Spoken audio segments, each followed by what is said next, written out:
Assalamualaikum warahmatullahi wabarakatuh. Ananda sekalian, pada kesempatan ini kita akan membahas materi perkuliahan kita terkait lafaz yang tidak jelas maknanya. Dalam istilah lain kita kenal dengan al-lafzu ghairu wadihil makna.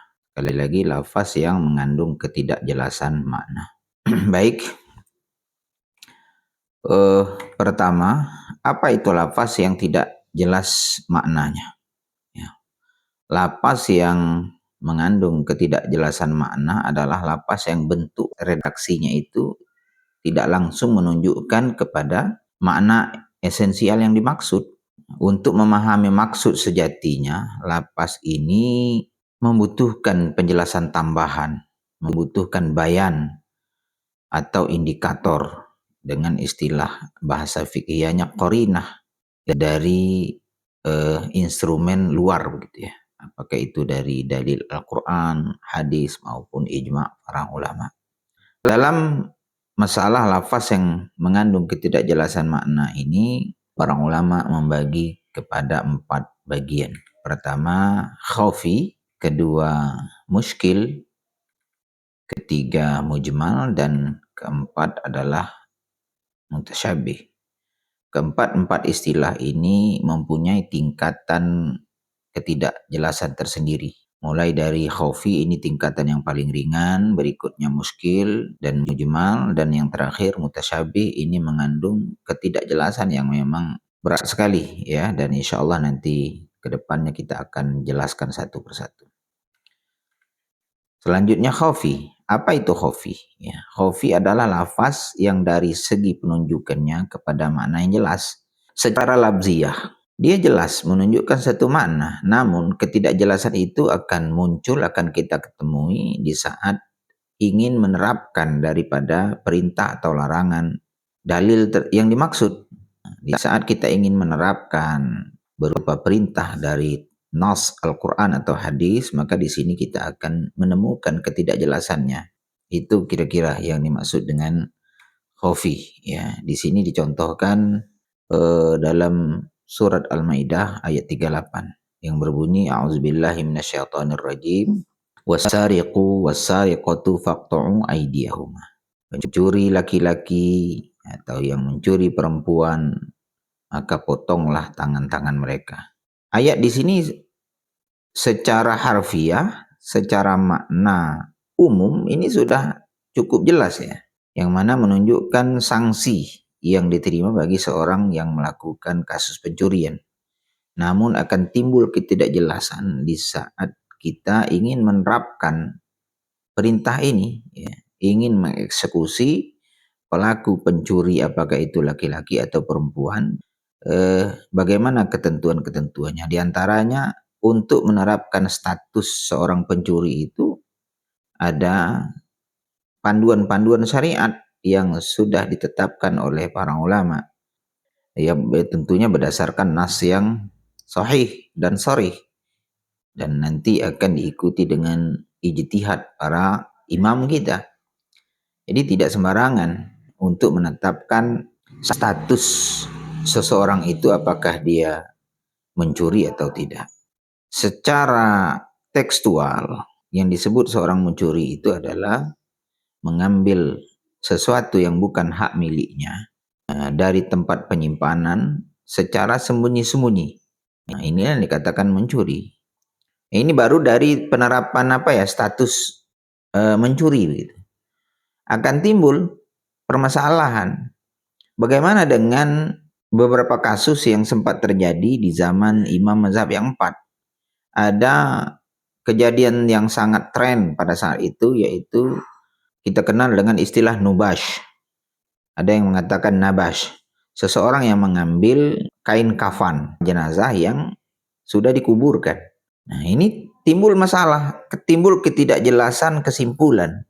Apakah orang yang mengambil kain kafan mayat yang sudah dikuburkan ini bisa diponis ditetapkan dia sebagai seorang pencuri atau tidak?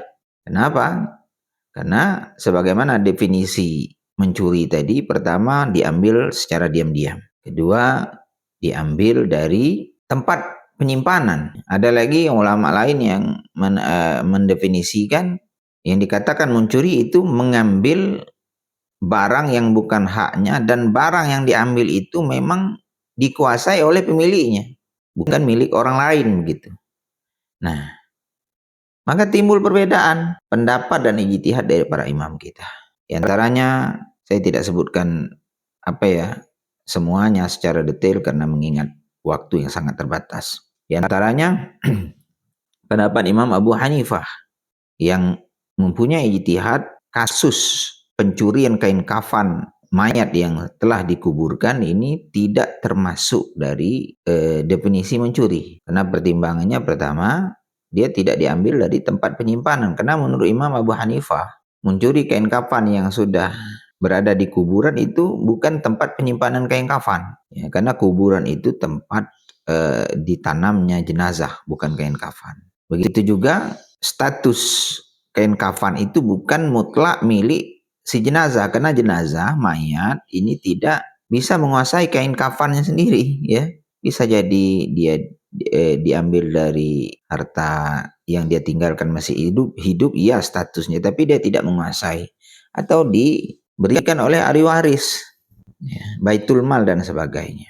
Makanya Imam Abu Hanifah mengambil ijtihad bahwa mengambil kain kafan jenazah yang sudah dikuburkan bukan bagian daripada mencuri. Lain halnya dengan pendapat imam kita Asy-Syafi'i, Muhammad ibn Idris Asy-Syafi'i. Beliau berpandangan bahwa mengambil kain kafan yang telah dikuburkan bersamaan jenazah ini termasuk daripada pencurian. Nah, inilah salah satu contoh kalimat khofi tadi, ya.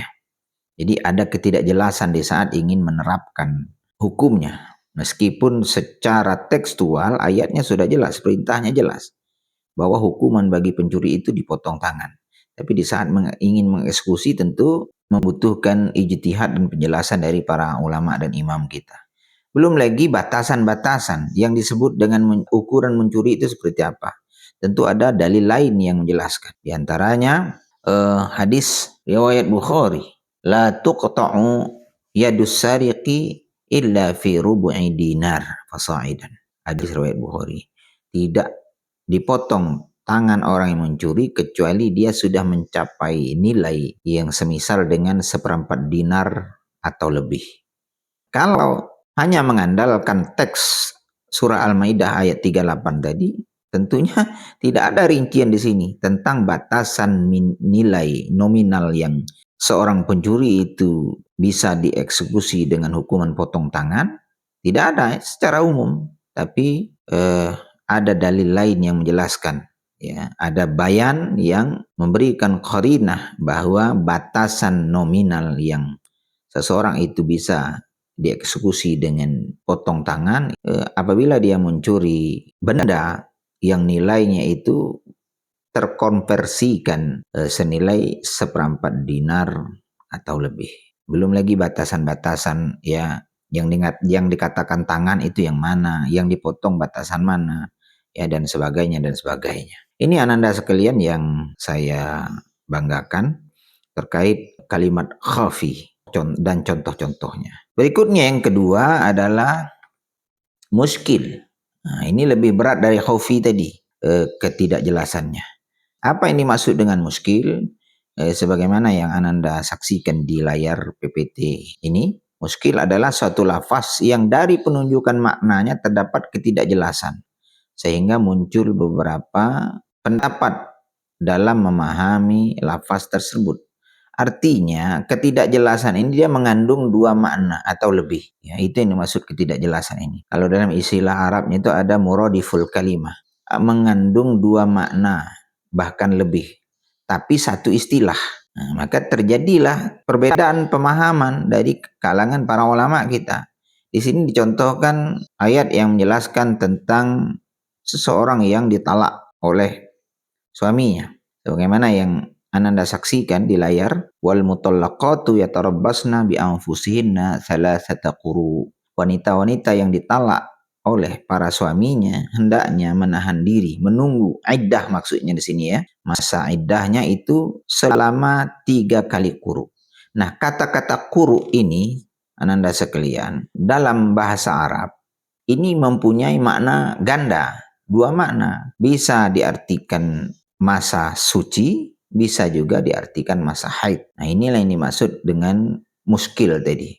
Dia mengandung makna ganda, bahkan lebih ya. Nah, maka terjadilah perbedaan pendapat dari kalangan ulama, para imam kita. Di antaranya menurut Imam Abu Hanifah, quru itu diartikan dengan masa haid. Lain halnya menurut Imam Syafi'i atau mazhab Syafi'iyah. Quru itu diartikan ya masa suci. Ini contoh dari kata muskil. Berikutnya yang ketiga adalah uh, mujmal. Nah, kalau tadi muskil, yang ketiga adalah mujmal. Apa yang dimaksud dengan mujmal? Ya, mujmal adalah suatu lafaz yang mengandung makna secara global. Sesuai dengan penamaan ya mujmal, di mana kejelasan maksud dan rinciannya tidak dapat diketahui. Ya, jika hanya dengan lafaz itu sendiri. Jadi kalau hanya mengandalkan lafaz yang terdapat dalam Al-Quran atau hadis, itu tidak bisa diketahui apa maksudnya, bagaimana cara menerapkannya, karena dia masih umum dan global. Kejelasan tersebut hanya dapat dijelaskan dari sunnah-sunnah yang diajarkan Nabi. Jadi Al-Quran memerintahkan suatu perintah, apakah itu ibadah, mahdoh, dan sebagainya. Dia akan bisa dilaksanakan kalau ada qarinah dalil yang lain yang merinci. Karena perintah itu masih bersifat mujmal. Sekarang kita perhatikan contoh di sini apa coba. Nah, sebagai contoh adalah perintah mendirikan sholat, membayar zakat. Dalam surah Al-Baqarah ayat 43. A'udzubillahi minasyaitonirrajim. Wa aqimus sholata wa atuz zakah warka'u marraki'in. Dan dirikanlah sholat dan tunaikanlah zakat dan rukuklah bersama orang-orang yang ruku. Ini contoh kalimat mujmal. Dia masih umum. Perintah mendirikan sholat, perintah menunaikan zakat. Ini banyak nas dalam Al-Quran yang memerintahkan. Tapi sifatnya masih mujmal atau umum.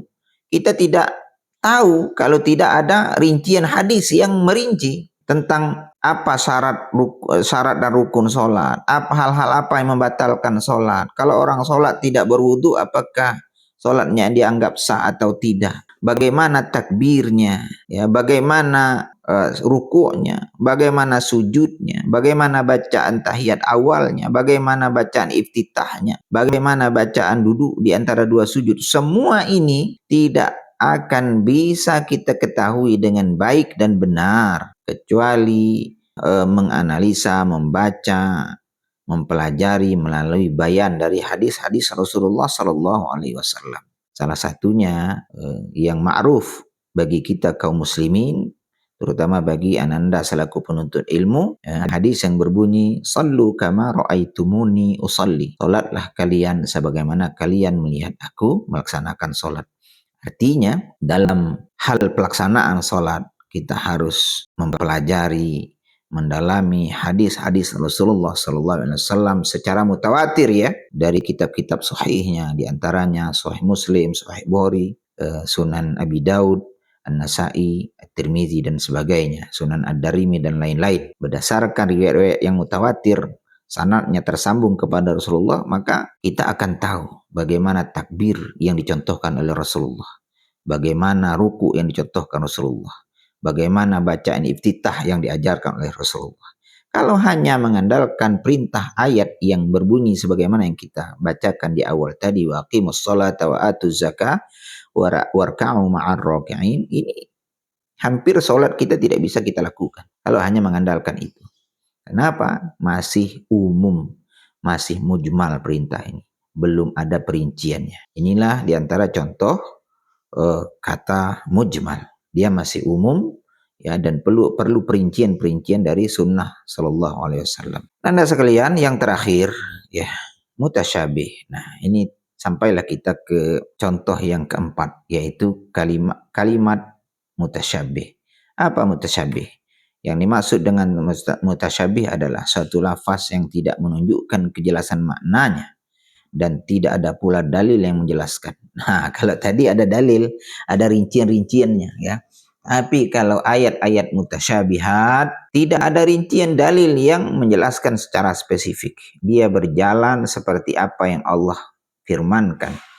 Ayat mutasyabih ini dibagi menjadi dua bentuk. Yang pertama dalam bentuk potongan-potongan huruf hijaiyah yang terdapat dalam pembukaan beberapa surah dari kitab suci kita Al-Quranul Karim. Kita kenal juga dengan istilah harful muqata'ah. Di sini dicontohkan sebagaimana yang Anda saksikan di layar. Alif lam mim yasin, alif lam mim sad, nun, apalagi yang lain, kaf, ha, ya, ain, sad, dan sebagainya. Ini harful muqata'ah yang memang maknanya tidak ada. Kita tidak boleh mereka-reka karena memang tidak ada qarinah dalil yang menjelaskan makna itu. Ya, sebagaimana yang kita saksikan dalam banyak tafsir. Di antaranya tafsir Jalalain yang ditulis oleh Imam Jalaluddin As-Suyuti dan Imam Jalaluddin Al-Mahalli. Para imam ini rahmatullah alaih menafsirkan surah Al-Baqarah ayat 1 ini yang kita saksikan di sini alif lam mim. Apa tafsir yang mereka kemukakan? Mereka hanya mengatakan Allahu a'lamu bimuradihi. Hanya Allah lah yang lebih mengetahui apa maksud daripada alif lam mim itu.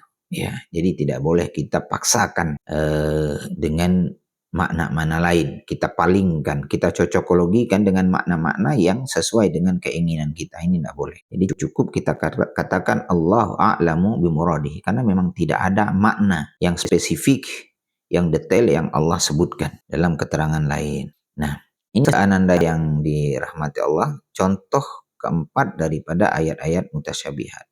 Nah, bagian kedua, nah ini yang sepertinya sampai hari ini perdebatan yang sangat Masya Allah ya, tidak habis-habisnya, tidak putus-putusnya, yang kadang-kadang membuat kita penuntut ilmu, penggiat akademik ini merasa prihatin dan sedih karena ayat-ayat mutasyabihat diantaranya yang model yang kedua ini dijadikan dijadikan perangkat propaganda untuk memprovokasi kelompok manhaj golongan-golongan yang berbeda dengan dia dengan menghalalkan penyesatan, penyimpangan dan sebagainya.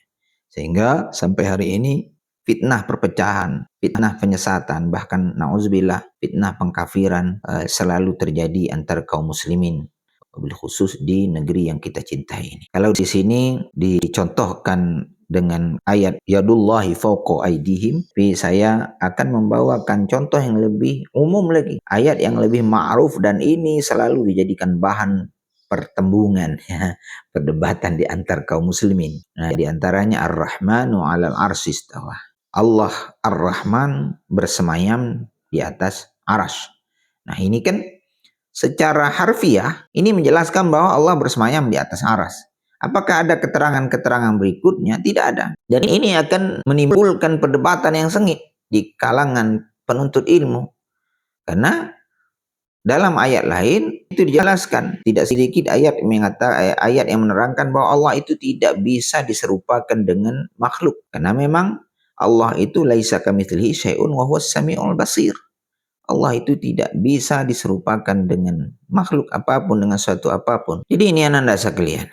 Nah, berdasarkan ayat ini terjadilah perbedaan pandangan di kalangan para ulama. Ada yang berpendapat menyikapi ayat ini dengan sikap menyerahkan kaifiatnya kepada Allah, tapi mengisbatkan makna sebagaimana layaknya yang Allah sebutkan dalam Al-Quran. Jadi ini pendapat diantaranya yang dipegang oleh Imam Malik dan imam-imam salaf yang lainnya. Di saat Imam Malik ditanya tentang kaifa, bagaimana Allah bersemayam di atas arsy, jawaban Imam Malik al-istiwa ma'lum. Bersemayamnya Allah di atas arsy itu sudah diketahui karena memang Allah yang sebutkan seperti itu. Wal kaifu majhul. Ini kata Imam Malik.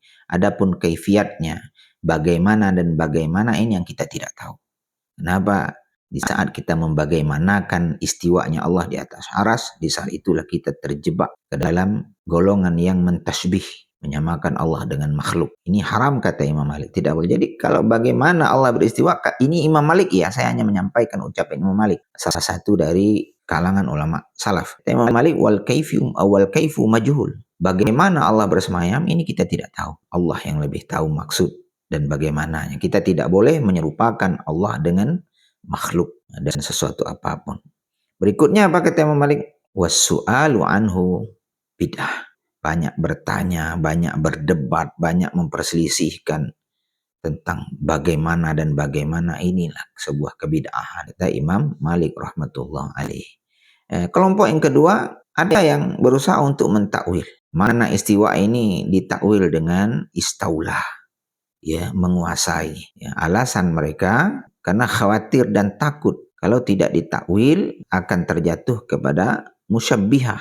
Bahkan na'udzubillah nanti mujassimah, mentasbihkan Allah dengan makhluk atau mentajsimkan Allah dengan makhluk.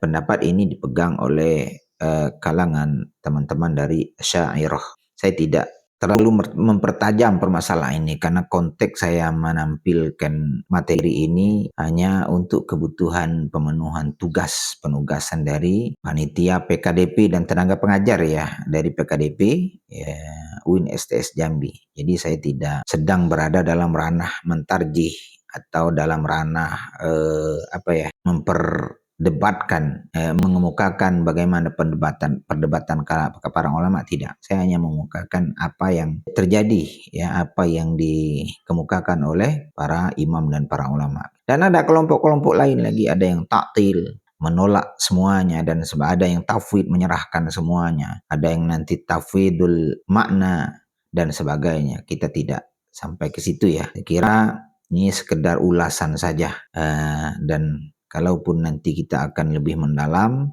tentunya kita akan bahas pada waktu-waktu yang lain yang lebih muassa', yang lebih mendalam dan rinci. Karena kalau permasalahan akidah, permasalahan ayat mutasyabihat, memang tidak bisa kita bahas dalam waktu yang sangat terbatas, apalagi ini dalam bentuk penugasan. Khawatirnya akan terjadi kesalahpahaman di antara kita. Ananda sekalian yang dirahmati Allah, yang saya muliakan, yang saya banggakan, mungkin cukup demikian, ya, penjelasan saya tentang lafaz yang mempunyai ketidakjelasan makna. Mudah-mudahan bermanfaat, ya, bagi kita semua. Doa saya semoga kita semua diberikan kesehatan, diberikan keluasan rezeki, dipanjangkan umur, dan tentunya diberikan semangat untuk selalu dan selalu gemar, duduk di majelis-majelis ilmu, majelis-majelis zikir yang Allah janjikan kepada orang yang suka menuntut ilmu itu dengan jalan pintas menuju surganya yang seluas langit dan bumi. Amin amin ya rabbal alamin. Mari kita tutup dengan membaca doa kafaratul majelis. Subhanakallahumma bihamdika asyhadu an la ilaha illa anta astaghfiruka wa atubu ilaika. Maaf atas segala salah dan khilaf. Terima kasih atas segala perhatian. Saya sudahi dengan ucapan Allahul muwaffiq ila aqwamit thariq. Wassalamualaikum warahmatullahi wabarakatuh.